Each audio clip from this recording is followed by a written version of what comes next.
Hi, this is Andrew Koss at Terminus Recording Studios in New York City. In this video, I'm going to show you just a few of the many musical uses of the Placid Audio Copperphone mic. This beautiful and instantly recognizable microphone has really found a special place in our mic collection, and we continue to find new ways to use it all the time. While it makes for a great effect on its own, what happens when it's blended in with other signals is pure magic. The Copperphone is a uniquely designed microphone that operates within a limited range. Its frequency response ranges from 200 Hz on the lows to 3K on the highs. So you don't get the lows nor the highs. Well, what do you get? It's an incredibly warm and perhaps nostalgic quality. You might think of an AM radio, a record player, or even a telephone, yet it does something that simple filtering or modeling can't. This is achieved through the use of vintage telecommunications components and the microphone's internal design. You see, the mic's element is rear-ported into a hollow resonant chamber. As sound passes through the diaphragm, upper mid-range frequencies are accentuated, while low and highs are reduced. Well, let's take a listen to it. First, here's the Copperphone combined with a vintage Neumann U47 on the body of our grand piano. Here's the 47.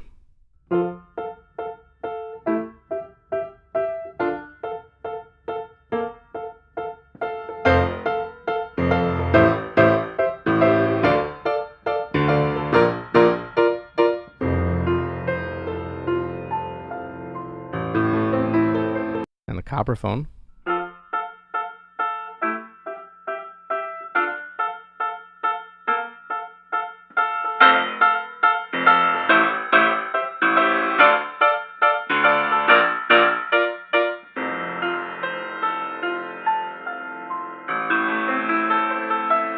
It's a pretty cool effect on its own. But now let's listen to them together, and I'll bring the Copperphone in and out a bit so you can hear how they interact.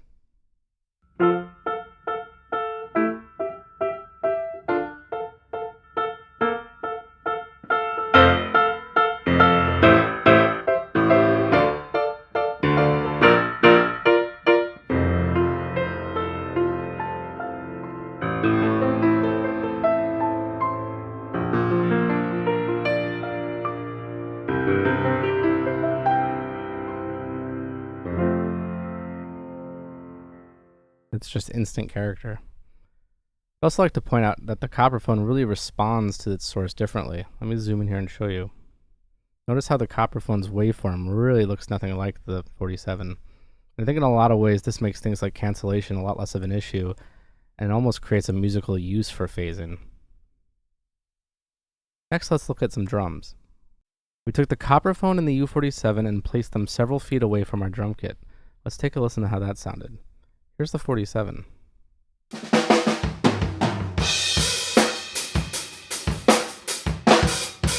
And the Copperphone.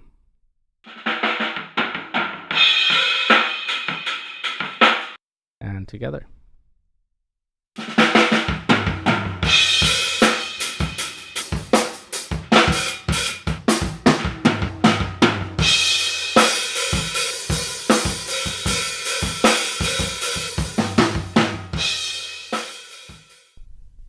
In this next version, we decided to take the Copperphone and try to push it a bit, so we ran it through a compressor and just really squashed it. So here it is through a distressor, just pulverized.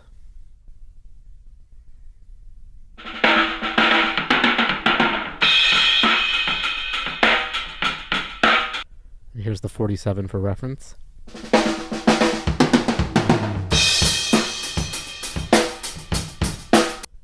And them together.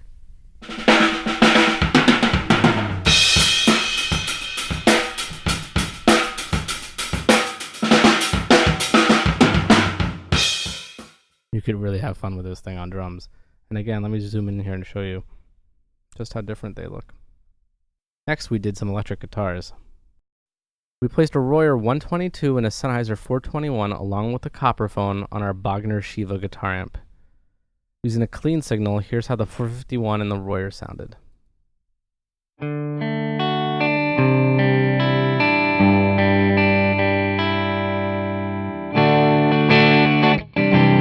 And the Copperphone.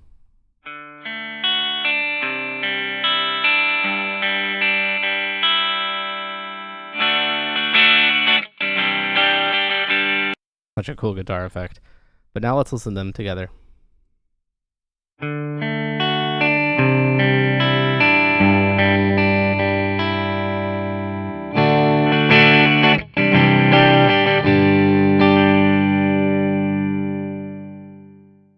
now with a distorted signal, here's the 451 in Royer.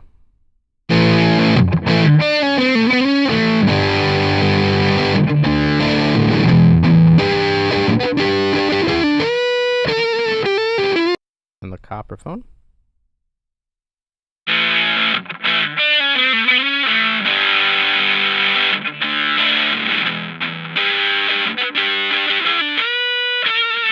And all together.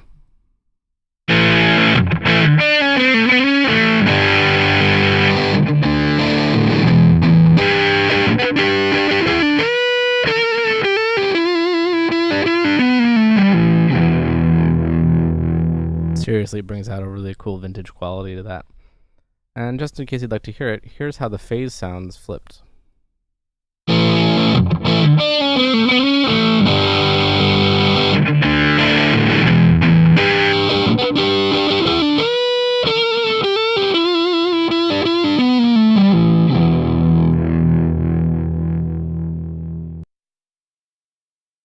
The Sennheiser 421 and the Royer 122 have pretty different sonic qualities.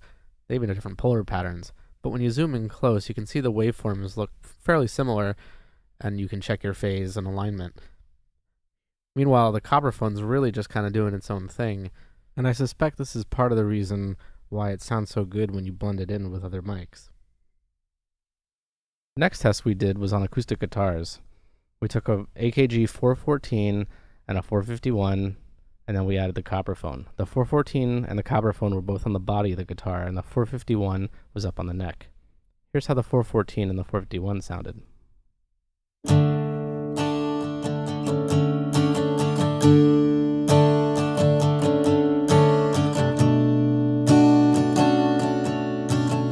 And the Copperphone.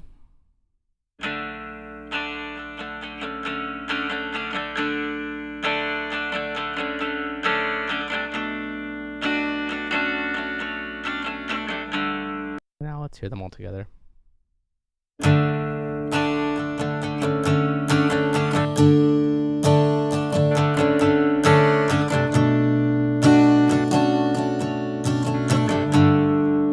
Just a light sprinkle. This mic really has so much personality to the music.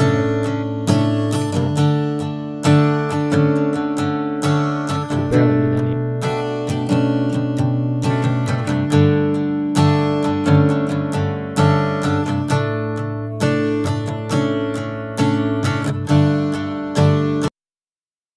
It really adds such a sweet characteristic to the sound of that acoustic guitar. And the 414 and 451 really weren't very close to each other. And the 414 was an omni, and the 451 is super directional. But you can still see the relationship between their waveforms, and it's still obvious they were recording the same source, despite their distance. But meanwhile, the Copperphone's really responding to that same sound source very differently. Alright, now let's check out the Copperphone on a vocal. In this example, we had the singer do a lower harmony with the intention of creating a kind of creepy, haunting background effect, which the Copperphone does extremely well. So here's the actual lead vocal line that the singer performed. Then I'm trembling, but I am not afraid. And here's the Copperphone with her harmony part. Then I'm trembling, but I am not afraid. You loved me when I couldn't love myself. And then just for fun, we added a bit more filtering and some Sound Toys crystallizer to give it a really haunting background effect. Then I'm trembling, but I am not afraid. You loved me when I couldn't love myself. And here, some larger backgrounds. There's a bunch of tracks that she did just using a blue bottle, and then we added simply 2 extras with the Copperphone.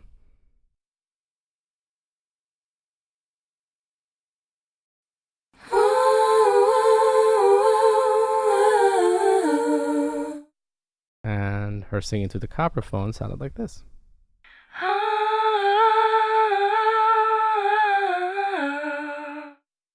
And when you hear them all at once,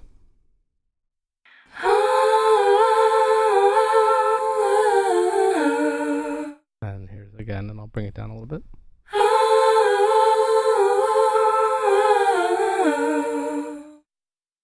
So you can see the Copperphone there in backgrounds really add some bite to them.